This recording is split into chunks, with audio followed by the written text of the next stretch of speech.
everyone that needs to be talked to. This is the platform. Femi Ojo is my name, and I welcome you to the second installment of this program for today. And of course, Daniel is here. Good morning. Yeah, good morning. The man in pink. Oh, how do you do? Absolutely, I'm fine.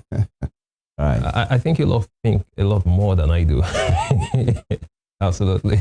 Well, as they say, the fact speaks for itself. Okay. Who is donning pink shirt and a pink tie this morning? Certainly not Femi Ojo. But it's okay. In solidarity with the women folk. All right. Good morning, Nigeria. Right. Good morning, viewers from all over the world. Welcome once again to Morning Spring on Western Spring Television. It's a beautiful Tuesday morning. It promises to be a wonderful day. You don't want to miss today's episode of the program. Thank you once again for joining us. And we have a lot to unpack today. Yes, and of course, as we dissect issues, national issues, we hope that you do enjoy the program. Do stay with us. Thank you once again for joining us. All right. Not just national issues, subnational issues as well, issues of state, just like the ugly situation, in some parts of the state, Ifon, Ilobo, Ocean communities in Orolu and Irepodo local governments that the state has been battling with, especially the leadership. The governor, I learned, paid another on-the-spot assessment. He visited yesterday. To see the compliance with the 24-hour curfew he has imposed in that place, to douse any tension and to forestall the continuity of that carnage in that place. And many will be wondering for how long. That's the question. Absolutely. I also understand that about 3 people were arrested for breaking the curfew. They were also caught with dang guns. But generally, I think the compliance was okay. According to them, there was massive compliance with the curfew, 24-hour curfew. And we just hope that lasting peace and solution is found to the crisis facing them. And of course, he has also threatened the traditional rulers. So I believe by now, everyone is, on top of their game, just to make sure it's reigns. Is that the language, really, of threatening or possibly reading the Riot Act to people of influence, especially traditional rulers, maybe putting the responsibilities more on them to control those in their domain? Yeah, a lot of people will see it as a threat of dethronement. That's how some papers reported it, threat of dethronement, according to them. But again, it was just a clarion call to them, for them to wake up. Because if something like this is happening in your communities, you should be responsible. You should talk to your people. Because these people are actually influential. The people listen to them. So yeah, they do. Definitely they know everything about these communal clashes. The traditional rulers have details of everything that goes down in their communities. Well, maybe, these things moving very fast these days. But I agree with you that even if they don't know, they will know somebody who knows. Absolutely. And so it's more, so many persons will see it as telling them that, Kabisi, you need to do more. It's not a time for you to just stay aloof or say being indifferent. When kingdoms, at each other's jugular, the Kabisi might not really bear the brunt physically because it's well guarded. Absolutely. But the issue is, what kind of traditional ruler will watch why the community burns across board, not just in Ifon, Ilobo, and Ocean, right, across the country, really. Because, so what will you be reigning over when the whole place is in flames? Exactly. But just like you said, many persons will see it as a threat. One of our guests, felt it wasn't necessary yesterday. It was an insult. The public one, like you don't threaten an Oriade, but possibly the same message could have been passed, in the inner room, in the inner chamber. And I remember you asking, maybe he what has if the governor had done that already? And just want to make that statement publicly so that everybody will know that he's not joking. We will talk more about that in the course of the program. And talking about electricity, I saw something earlier about the Minister of Power in charge of power ministry. That's planning to go for tutorials in Egypt. Is that what you call it? That's what some people say. Hosting, some delegation from Egypt and saying, okay, we'll come and see how you guys run your stuff. And, people just flip it and say, these you people, when a presidential candidate before campaigns said they went to the same Egypt to go and understudy, Tongues were wagging, exactly. People came for him and said, these guys, they're showboating and wasting his time. Either he's showboating or wasting his time, I don't know. But that's just a conversation there. But, almost 2 years after, you are now talking to the same Egyptians to say, we are coming to come and see what's going on. Well, I mean, in a particular WhatsApp group, the way they were bashing the minister, they said he was planning to go for tutorials in Egypt.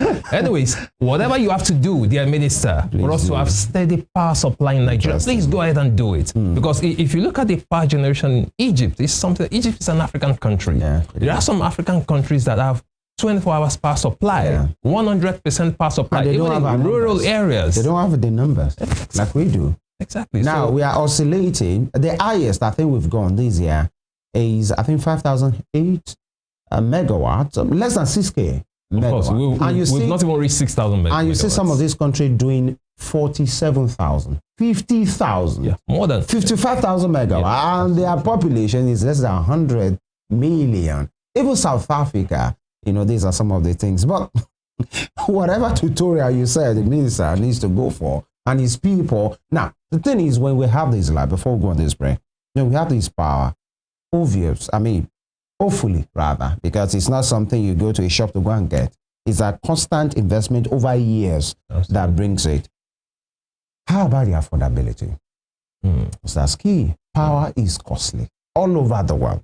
It is costly. The reason because we are yet to scale up. We have a lot of resources. Some countries have that, some countries pay through their nose. That's why even in the UK and the US of this world, even if you are going to heat yourself in the bathroom, you know how you manage water, because in that place you don't have borehole, you don't have tap water the way we do. Everybody is their own government here. It's the government that supplies all of this. So you manage water there. Right. Yeah. Thank you. And now some of those things are subsidized in some of these countries. In Nigeria, the minister has been saying the nation cannot afford any subsidy again on this matter. When we finally get there, hopefully in the next 3, 4, 5 years, how about the question of affordability? That's it. Now, it's a question we have to ask ourselves. Are we really ready to pay if this power really improves? Well, I think Nigerians are ready. You and I know that if we have 24-hour power supply, people are willing to pay. Look at the cost of running generators.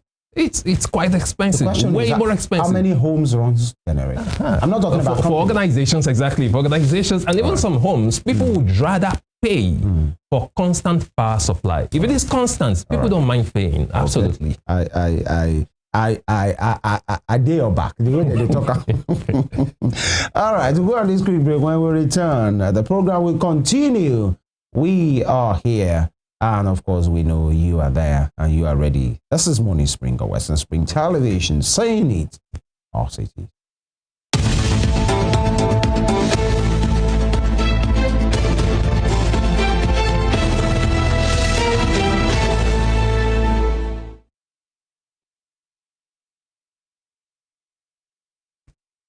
Thank you once again for joining us. We move straight to the papers this morning. Let's check out some of the stories on the nation's dailies. First, we start with the Punch newspaper. On the Punch newspaper this morning, Dangote Refinery, others may import $1.4 billion crude monthly. Dangote Refinery, others may import $1.4 billion crude monthly. With a rider, NUPCR, that's Nigerian Upstream Petroleum Regulatory Commission, weighs solution to NNPCL crude shortage claim. Tinubu panel may meet before Salah. You see all that on page 25 of the Punch newspaper. Moving to the top strip of the Punch newspaper this morning. Power generators fear collapse over 4.7 trillion naira debt. power generators fear collapse over 4.7 trillion naira debt. Obasanjo, Kuka, others allege Nigeria's democracy failing. Obasanjo, Kuka, others allege Nigeria democracy failing. You'll see that on page 2 of the Punch newspaper. Wike camp dismisses Atiku coalition, woos PDP bigwigs. Wike camp dismisses Atiku coalition, woos PDP bigwigs. You'll see all that on page 2 of the Punch newspaper. And right there at the middle of the page, you can see the picture right there, a catch of arms. The Nigerian police, I think they're working right there. Police intercept 488 AK-47 rifles, arrest 2,000 suspects. Police intercept 488 AK-47 rifles, arrest 2,000 suspects. And you can see the picture right there. Moving to the bottom strip of the Punch newspaper. Makinde plans suit as Oyo Sharia panel begins sitting. Makinde plans suit as Oyo Sharia panel begins sitting. Ogun Attorney General, AIG clash over murder, land grabbing case. Ogun Attorney General, AIG clash over murder, land grabbing case. You see all that on page 7 of the Punch newspaper. Osun clashes, 3 gunmen arrested as Adeleke talks tough. Osun clashes, 3 gunmen arrested as Adeleke talks tough. We mentioned earlier that yesterday the governor of Osun State paid a visit to the warring communities just to inspect to see the level of damage right there. And of course, 3 gunmen were arrested. And we sincerely hope that a lasting solution is found to the land disputes ravaging those communities. And that will be all from the Punch newspaper this morning. All right, from the Punch newspaper, I will go to what the Guardian has for us. Guardian newspaper has front page. Nigeria's abandoned 50 billion naira floating dock. 1,102 local vessels rely on Ghana, others for routine maintenance. Nigeria's abandoned 50 billion naira floating dock. 1,102 local vessels rely on Ghana, others for routine maintenance. And of course, you have the pictorial depiction of the subject matter there and what it means. Nigeria loses an estimated $147.8 million in docking fees, repair services, and other additional costs for each vessel yearly. What a humongous figure there.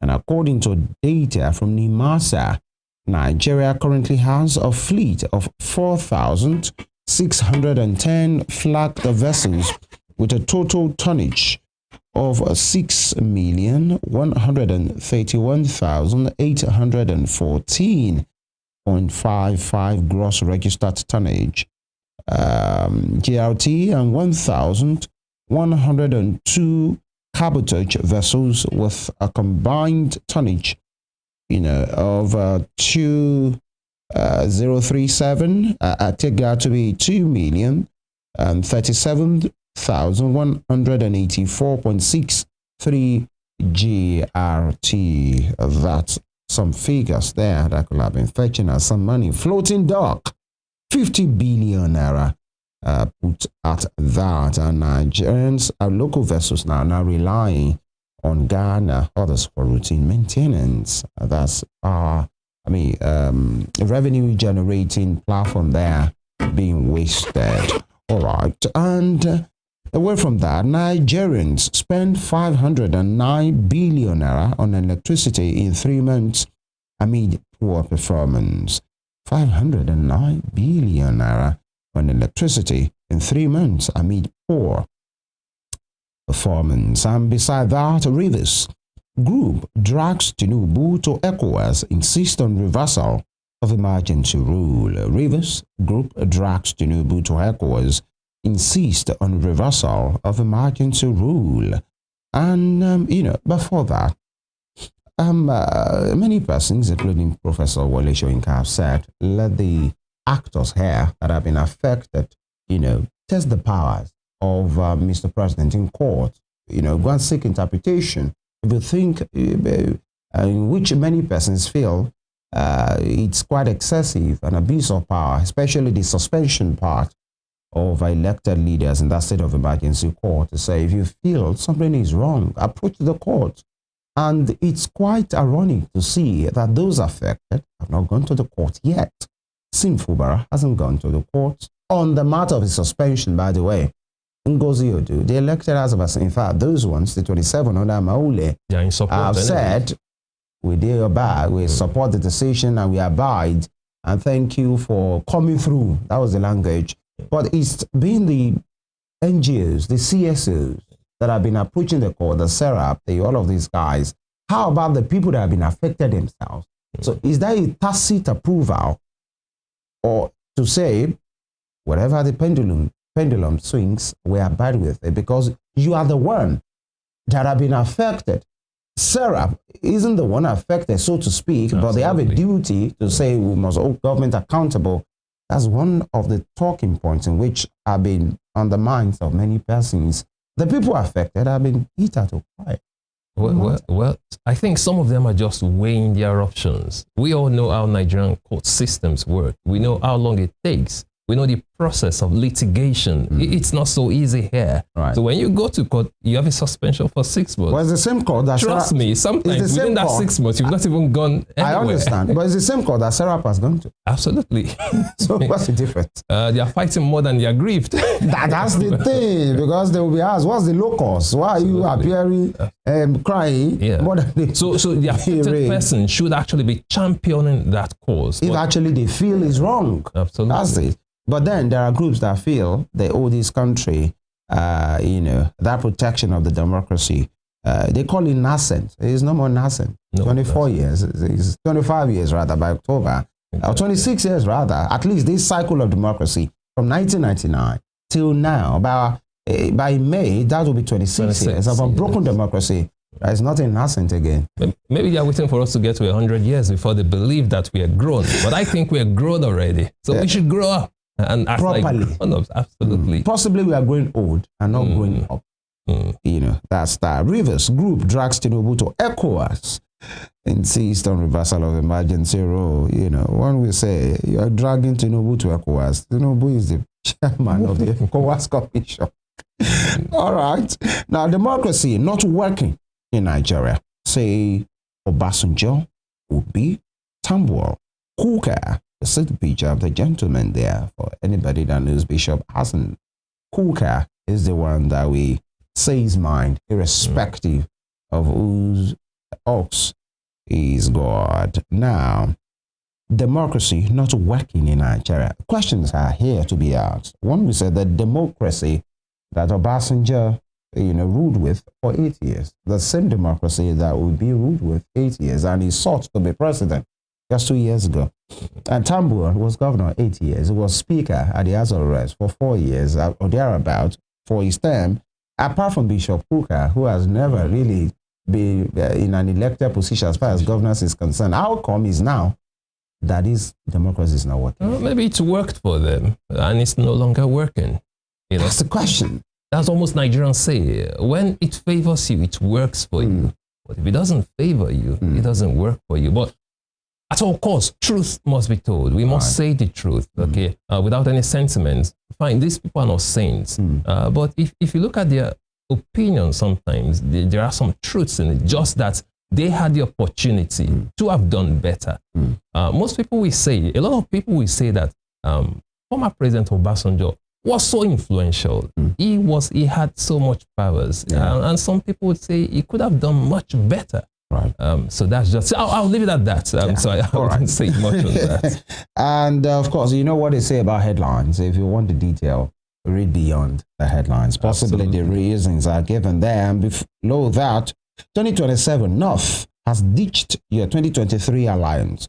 Ohanaeze tells Tinubu, it is what it is. And just below that again, UBA record 766.6 billion profit, declares 3 naira dividend. I always have my reservation when banks go ahead and declare these humongous figures. I just feel banks are making too much money. Well, I'm not sure there's anything like too much money. So much money. So much money. But it is not just this particular bank. It is the quality of service that they offer. That's the problem. That's what I'm saying. The people who have always been watching this program know sometimes how I've ranted on the service that Nigerian banks offer. It's abysmal to the level of whatever they now come up with. We've made 1 trillion naira. We've made 700 billion naira, and you're just doing anyhow.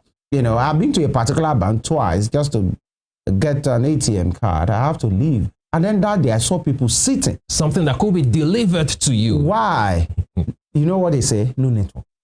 In 2025, people are just sitting and these are people's productivity time being spent and wasted away. And this same bank will come out and say, because of your 460 naira that you keep deducting from people. Anyway, congratulations to them. Now, top street, those behind June 12 debacle now regret, says Yakubu. Some person might say, Mr. Yakubu, that's an egg boss. Watch it. Stay within your lane. Now, how Nigeria lost a rare opportunity in Russia-Ukraine war to lead LNG market. And I will evaluate Tinubu's government on my terms, showing God declares. Interesting. Interesting to say. Why is he reluctant to lash out? How about the 1 year? Hold on. How about 2nd year? Hold on. You people, I will evaluate on my own terms. It is opinion, by the way. That will be all from The Guardian.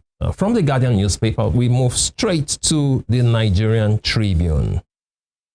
On the Nigerian Tribune this morning, 2027, INEC, Atiku Group differ over new party registration.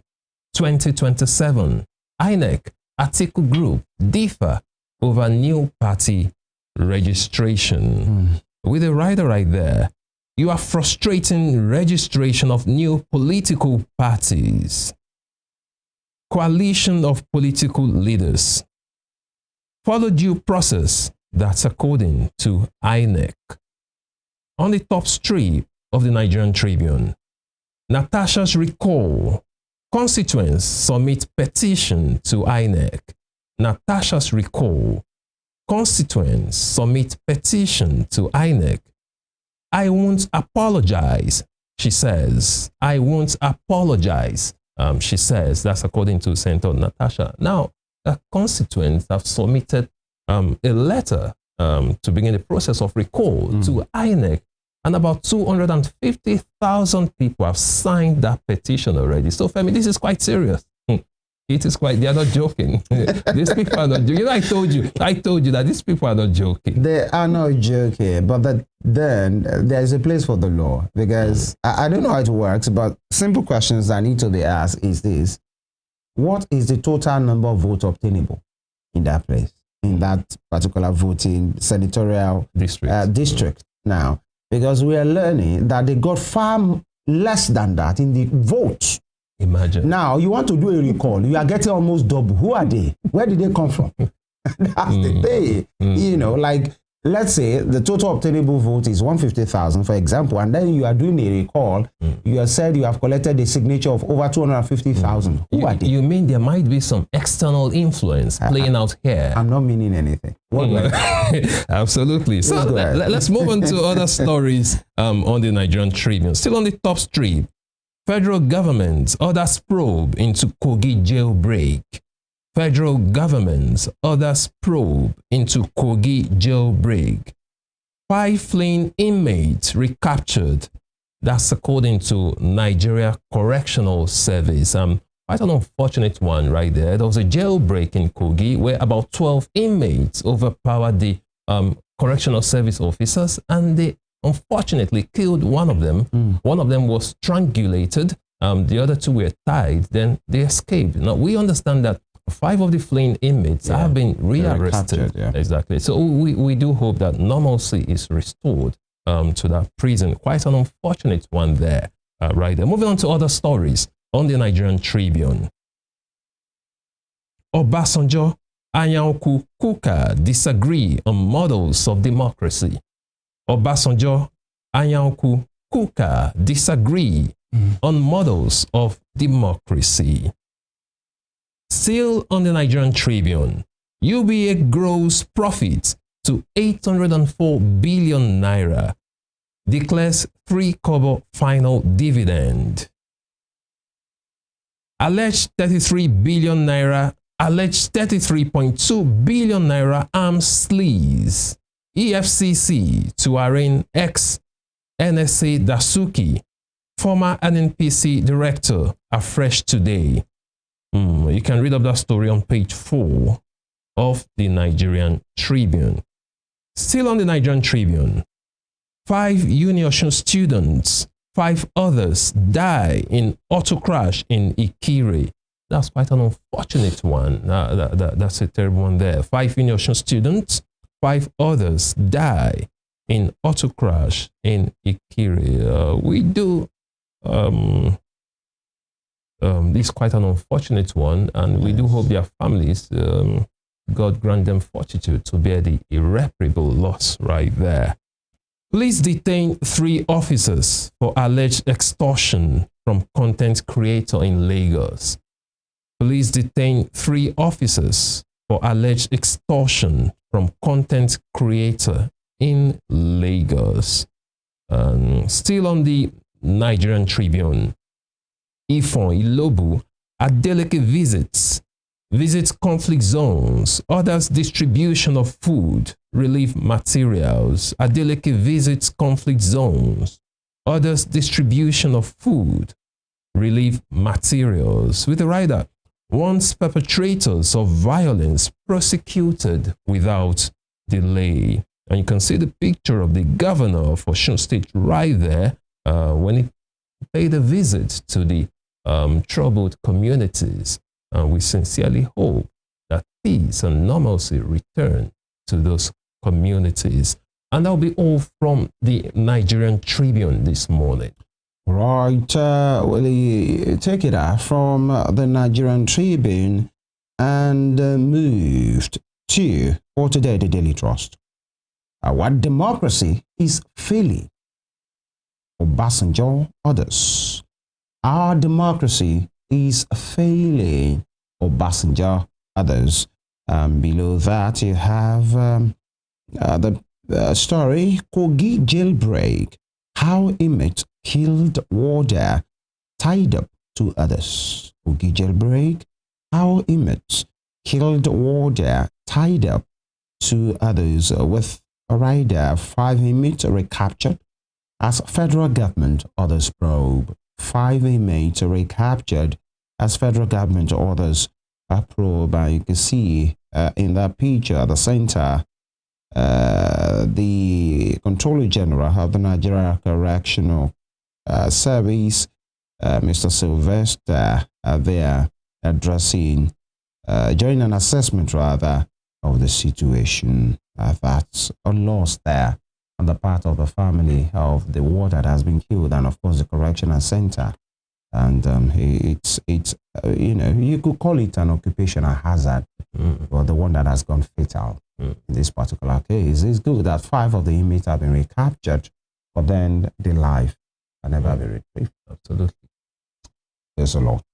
And you see in the insert there of the pictures is a man of this correctional center and security agencies. And away from that, and I hope we stem this tide, because there was a time like 2 or 3 years ago when jailbreak, you know, it will always start with one correctional center, and then it goes from one place to another place to another place.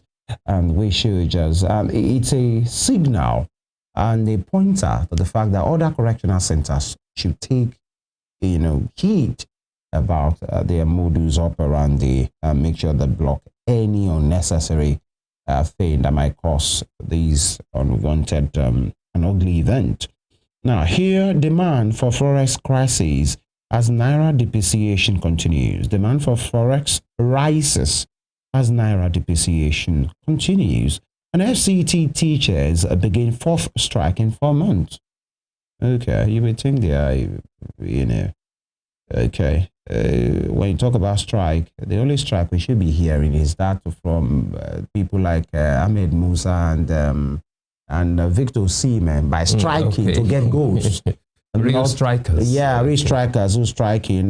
What's the name of the CAF Africa Ball of the Year again? Look, man, these are kind of strike. By the way, the Eagles are playing today, in that make or mar kind of match. We wish them all the best. They won their last match 2-0. Courtesy to a brace from Victor Osimhen.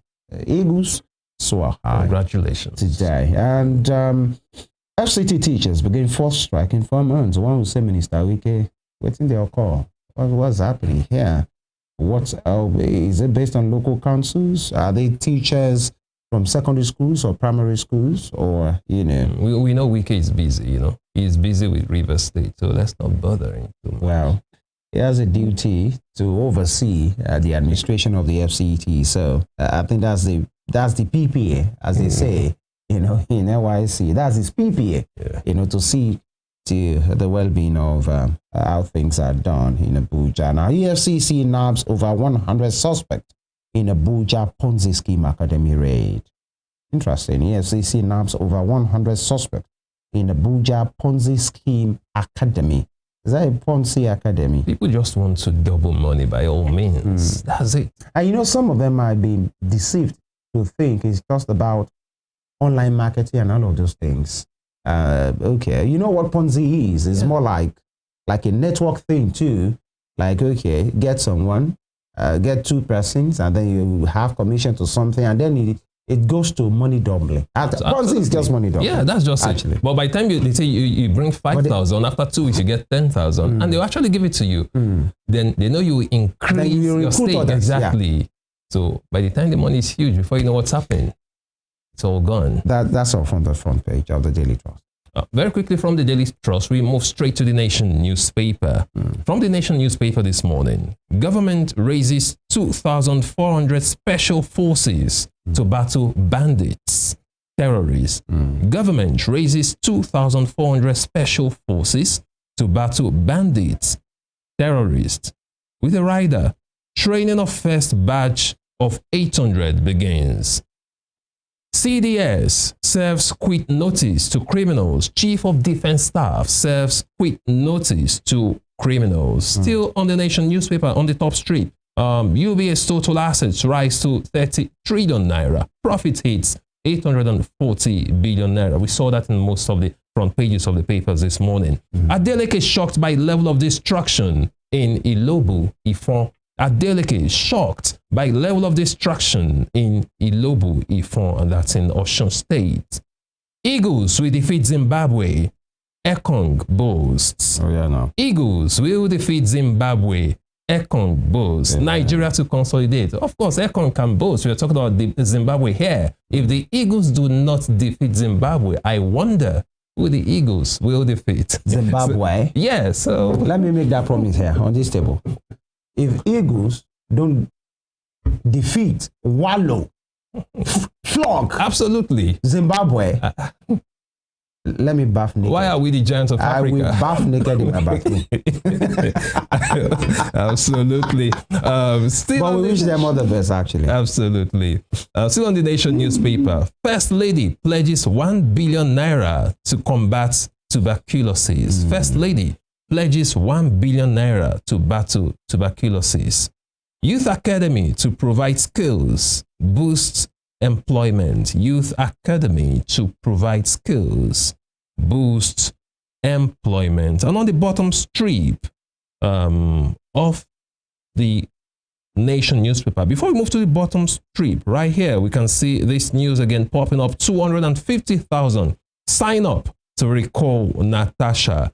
250,000 sign up to recall Natasha. With the rider, INEC gets documents. INEC gets document. That's interesting. We also recall that Senator Natasha Akpoti-Uduaghan has stated categorically that she did not apologize and she will not apologize, because some people started reporting that she actually apologized. She said those are malicious reports, false reports, that she's still standing by her claims. So let's see how that goes. Finally, from the bottom strip of the Nation newspaper, Union mourns 5 students killed in crash. That's quite an unfortunate one right there. Then we have NIMC cautions NIN card printers. And that will be all from the Nation newspaper this morning. And that brings us to an end of the newspaper review this morning. Please stay with us. We go on a short break right now. And when we return, the program continues.